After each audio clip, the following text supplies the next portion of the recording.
Let the church shout, praise the Lord. I'm so delighted to be here. I don't even know where to start.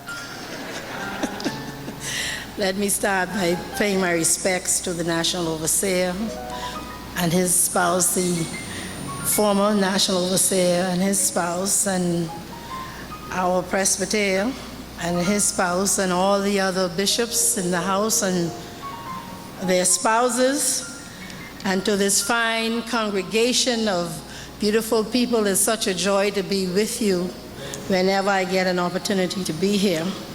Also to the wife of our Deputy Prime Minister, Mrs. Davis, our Permanent Secretary, Mrs. Burrows, our Undersecretary, and his wife, and all the other officers of the Ministry and Department of Social Services and Community Development and the Bureau of Women's Affairs, and to these fine women who represent so many organizations throughout the Bahamas. And I just wanted to acknowledge also at this time the presence of my mother, former Senator Talita Strawn, who is 81 years old, and she's with us this morning. I'm going to ask her to stand.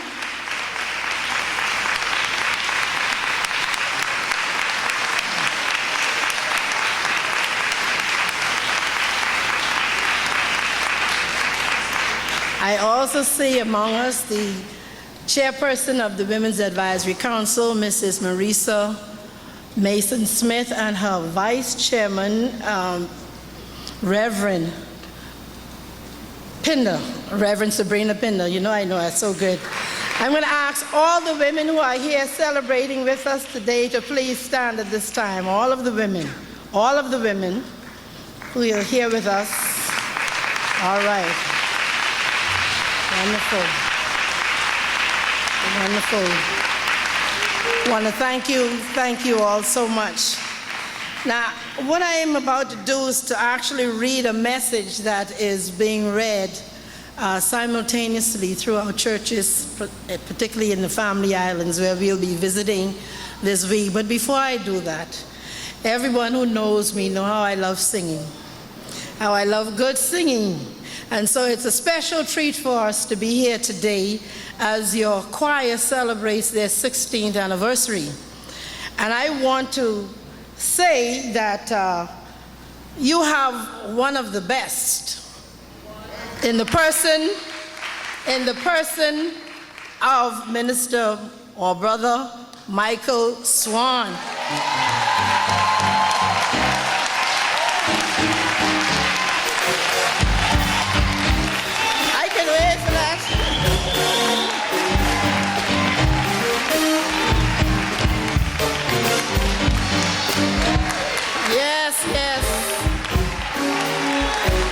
We are told to pay honor where it's due.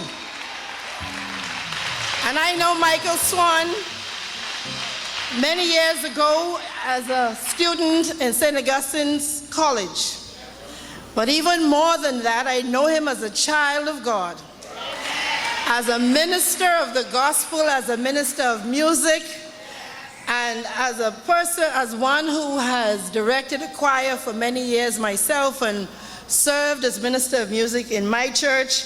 I want to say thank you to the Church of God. Brother Swan has been to our church, Judea Baptist Church, many, many times as he directed some musical workshops for us. So we have been the beneficiary of his training. And so I want to say to God be the glory for that. Thank you. You are not selfish. He is not selfish. He continues to come and help us out. And so we thank you for that. And now, of course, to the job at hand. I bring greetings to women throughout the Commonwealth of the Bahamas as we celebrate National Women's Week from the 23rd to the 29th of November 2014. The theme for this year, Equality for Women is Progress for All, was the global theme for this year's International Women's Day, commemorated every year on March 8th. This theme was selected because of its relevance and timeliness in our nation. It encapsulates the discussions on the constitutional amendments which seeks to provide equality for women and men under the law. During this National Women's Week, we intend to contribute further to this ongoing dialogue and also dispel some of the misconceptions and fears associated with women's empowerment and equality. I wish to make it clear that when we speak about equality, we are talking about fairness and respect for women. We are talking about equal pay for equal work, freedom from violence, abuse, and discrimination on the basis of being a female. In essence, we are speaking about equal access, equal opportunities, and equal rights for all women and girls. Studies have shown the positive multiplier effect of involving women in all aspects of human and economic development. According to Mr. Ban Ki-moon, Secretary General of the United Nations, and I quote, "Countries with more gender equality have better economic growth. Companies with more women leaders perform better. Peace agreements that include women are more durable. Parliaments with more women enact more legislation on key issues such as health, education, anti-discrimination, and child support." End of quote. My sisters and brothers, we need everyone to get involved to bring about equality for women.